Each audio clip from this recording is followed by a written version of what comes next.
I woke up early this morning and I have cried my heart out. I have cried my mind, my soul, and heart out. I was just asking God, when did I become that woman that people are so convinced I want to destroy their homes, tarnish their image? When did I become that woman? Because I don't recognize myself as such a person. It's not something that I feed on or get joy from, to see other people suffer. Sometimes when these things happen, in my defense, I sort of go and I said, fuck it, but I'm not that person. It's not even something that I wish, plan, enjoy to do. I hate people that do that. I'm just trying to,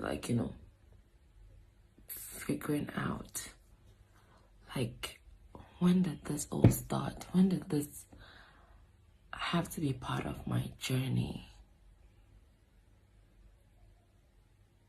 I know, I've even gotten to the point this morning where I haven't thought of killing myself because it's I'm tired. I'm tired. It's this world is not good for good people. It's not. I don't know if it's good for the bad people, but this world is hard. It's difficult. You just go back to your childhood. Maybe how beautiful you thought the world would be.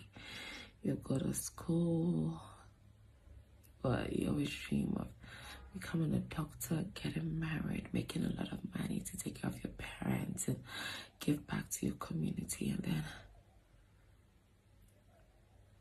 I'm even trying to reflect on which decisions I made to get here. And then you wonder,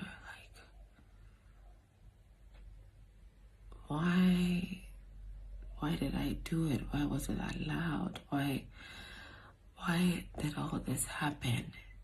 I take myself back to the first time I committed a crime. What got me to that point? Whoever has done something bad, has done something malicious, what got me to that point? What happened inside that I felt the only alternative was to traffic drugs? And now my current problems, what happened that I had to go that low to be with people's husbands? What happened to me?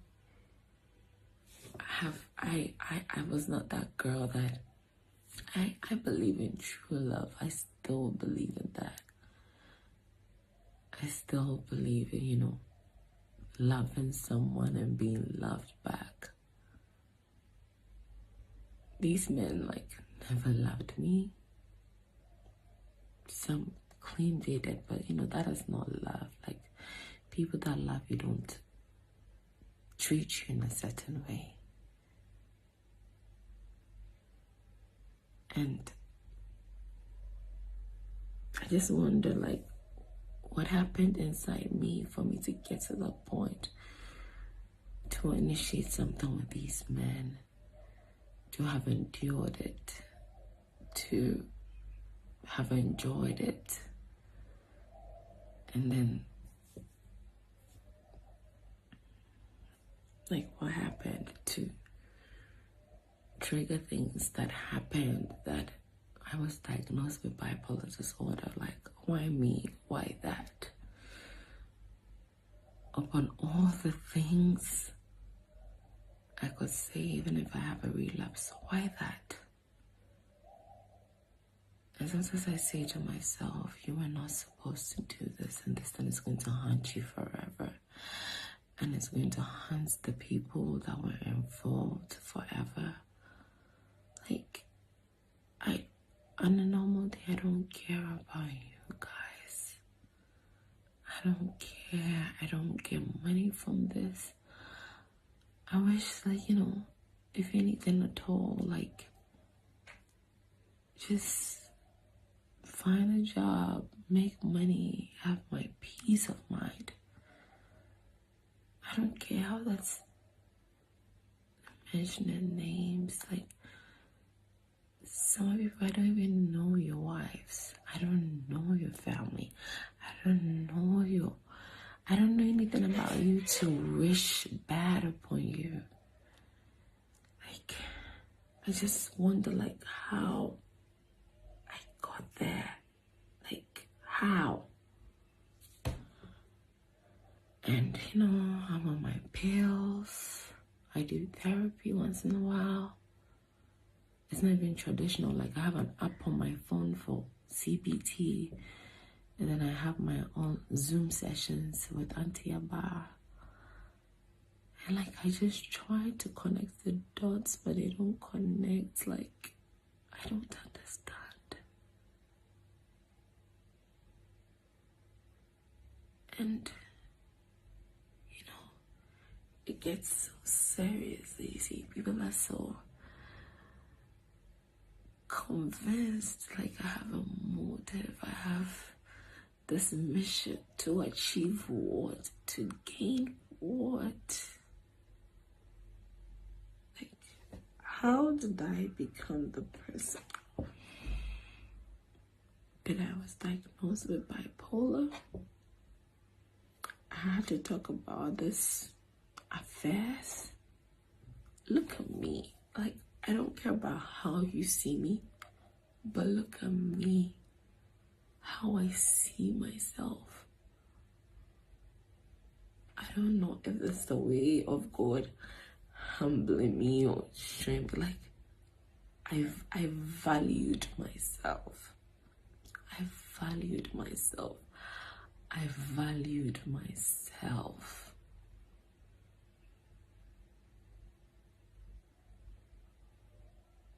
I valued myself. I was like, I'm gonna give myself to someone that I love. And at times I couldn't find love, or the love I had that didn't have faith or trust in me. And you go like, fuck love. And you just wanna, like, just try anything and anyone. Like, there's some people that I allow them to touch me. When I look at them, when I hear them talk, when I see the things they believe in, I go like, how? Like, how? I can't even go to a man of God to say, pray for me, because I don't even trust these people. I don't, like, at this point, I don't trust anybody. You talk to family and friends, but it's like, when they hear things about you, it's like they've forgotten who you are. It's like they see you, like, everybody sees you now, like, people will look at me like, oh shit, that now we here so that you get attention. Like, me, like, do you know me? If you knew me, this is not what I would settle for to get attention. This is not what I will settle for. God, Spirit, whoever I might have wronged, universe, like, this is so heavy for me. Like, if you're teaching me a lesson about anything, like, the lesson should be over by now. I've not spoken about these people, not once, not twice, like so many times, and I don't know why I don't talk about all the people I have slept with. Like, people go like, you pick on big names. And the life that I've lived that I'm not so proud of, I've been with bigger names. I respect, you know, the effort some of these people have made. Like, you know, they put a lot of work into getting to be ministers or media personalities and all that. Like, some of you really, when we take away politics or what you do, like, you're not good people. You're not good people. Like, you don't have any, like, the values I look for in people, you don't have them. You treat people like shit. You're not nice people. And you know yourself. You know what I saw. Like, I was kind. I was sweet. And even if it didn't work out or whatever, I'm not that person that would want to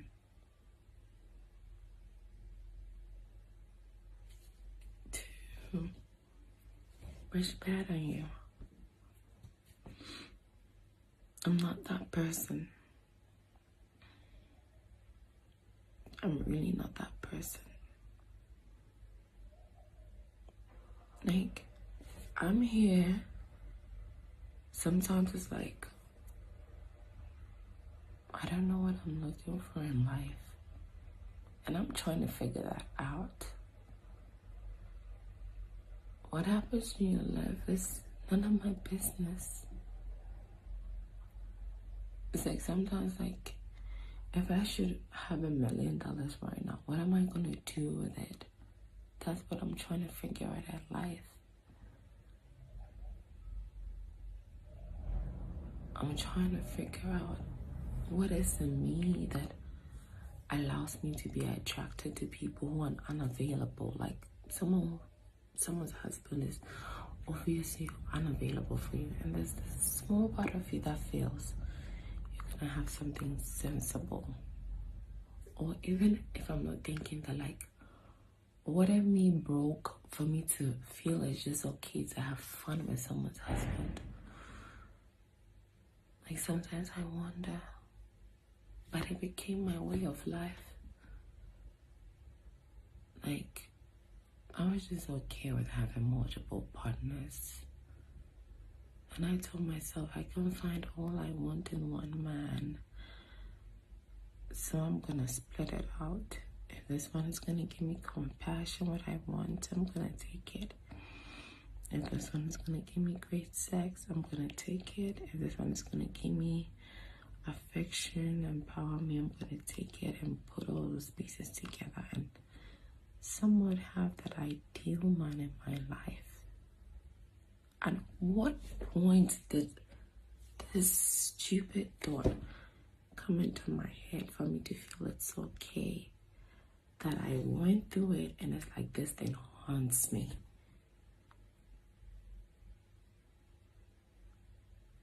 I don't plan to talk about people. I don't plan to talk about people. But it's like, when it gets to me, it's like, this is what you have to say. And I say it with no remorse, no, like, I don't even care about what is going to happen next. Whether I'm going to be hurt physically.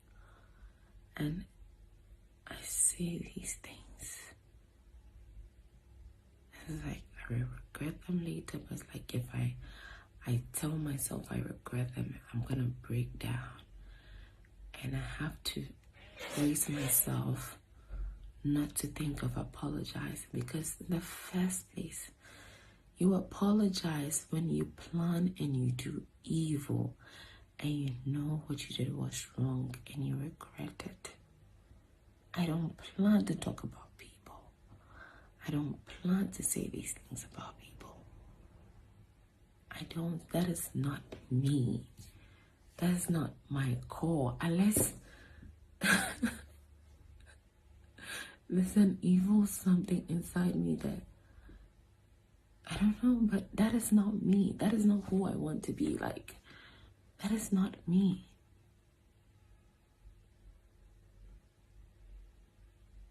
And I've been diagnosed with bipolar disorder. The burden alone of understanding, accepting, having to live with it every day.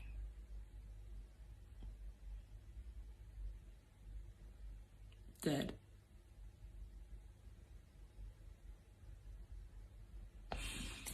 there might be something broken somewhere, like no matter how sometimes I go like bipolar power, but no matter how I sugarcoat it,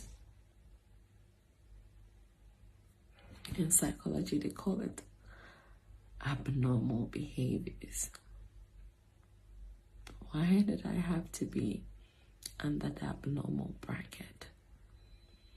When you go for functions and like, people just sign their names, then there's a section.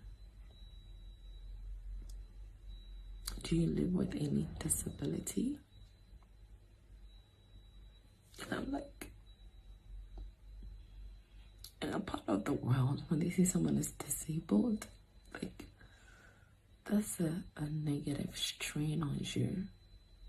And I have to write, living with a mental health disability. Growing up, like, I was the best in my classes. I don't boast or anything, but I had a bright future. Like, this is the future I saw for myself. This is not the future that I slept, like, woke up, stayed up all night learning for. This is not the future. No. But I'm the girl with bipolar disorder who has manic episodes that just talks about her sexual relationships.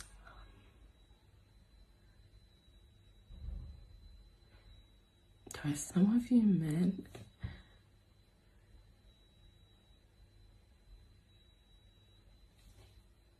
the 17-year-old Abena Korkor. I'm not even dash me to my house out. Excuse me, but I want. And then sometimes I sit down alone and I just have to cry about every single man allowed to touch me in an unknowable way. And I thought I was having fun. I thought that was what I wanted at a point in time. I thought that was what I needed. And when I look back, forget about money. Forget about material things. I value love. I value commitment. I value trust. I value dedication. And it's like you gave a part of yourself. And these things that you value most, you didn't get any of them from any of these men. And stupidly, you were in love with some of them. You would have died for some of them.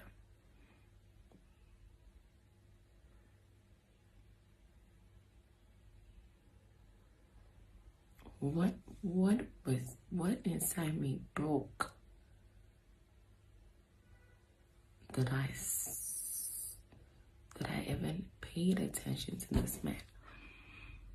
And I'm here today for someone, people to call me mad, to call me names, to call me someone who destroys people's reputation. How did I get here? Do you know why I come on social media to vent?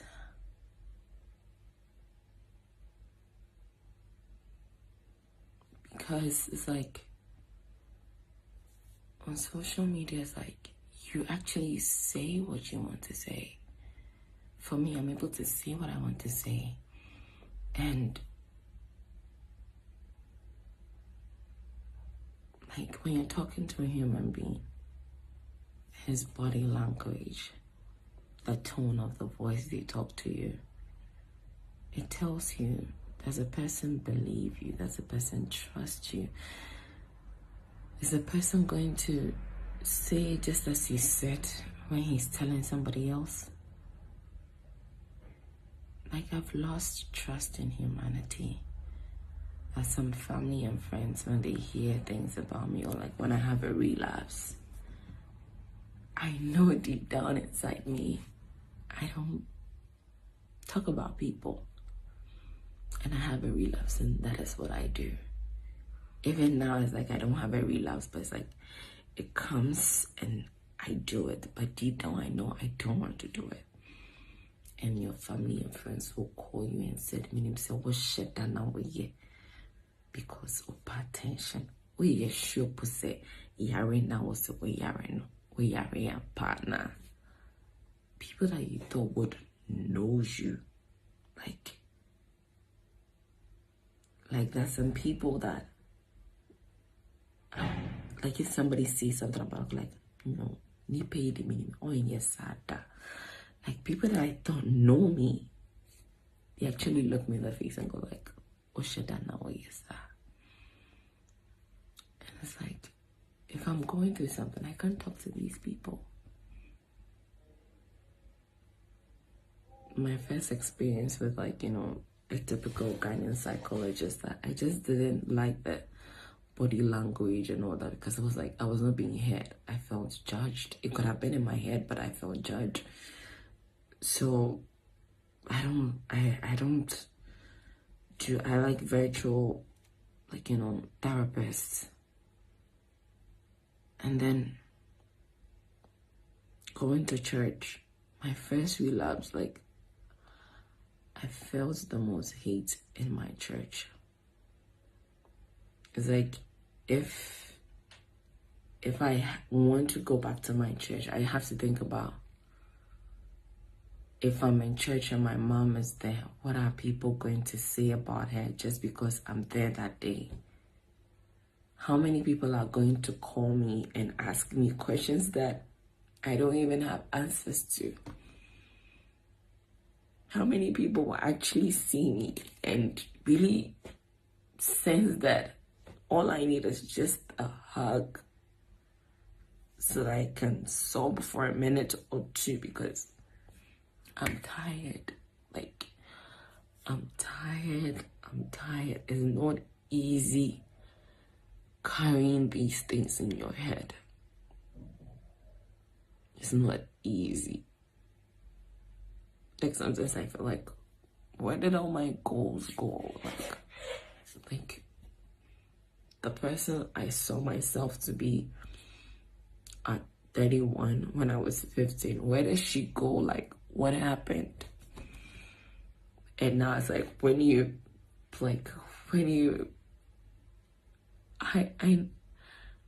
I wasn't somebody that had to go to gossip pages. I don't even follow bloggers. It's not my thing. I'm not interested, but now I have to follow it because I have to read what people are saying about me sometimes. And it's nothing but hate, negativity, things that I'm not. This is not easy. But forget about the social media people. But people around you, people smile in your face and then they say stuff about you. People don't know you and they're so sure, and then they are ganging up other people against you. was one comment that somebody said, like, if Nima would have beaten you up, and I'm like, how did I become that girl that people are looking for to beat up because she spoke, quote unquote, trash about someone they cared about? How did I get here? Like, as I was crying this morning, I was like, God, I have no home. Not like the physical building, like a place to go that I have peace of mind, that I have someone to talk to that would just listen and understand whatever I'm going through and not project anything else, not be biased. Like, I don't have a home. Like, you even talking to someone, like, you wonder, like, does she get me? Does he get me? A home is, to me, is where I'm understood, where I'm observed, appreciated. When I'm broken, it's like, you know what I need, but like, I can't find it. And you can't blame these people, because it's like, yeah, like, I know my mom gets a lot of pressure. Everybody will be calling her. It's like, my friends will call me, you don't talk about these people again. But then again, it happens. And you realize you have no home. And it's like, through your own actions that you did not plan for, actions that you don't know how it happened. And it's hard. It's hard.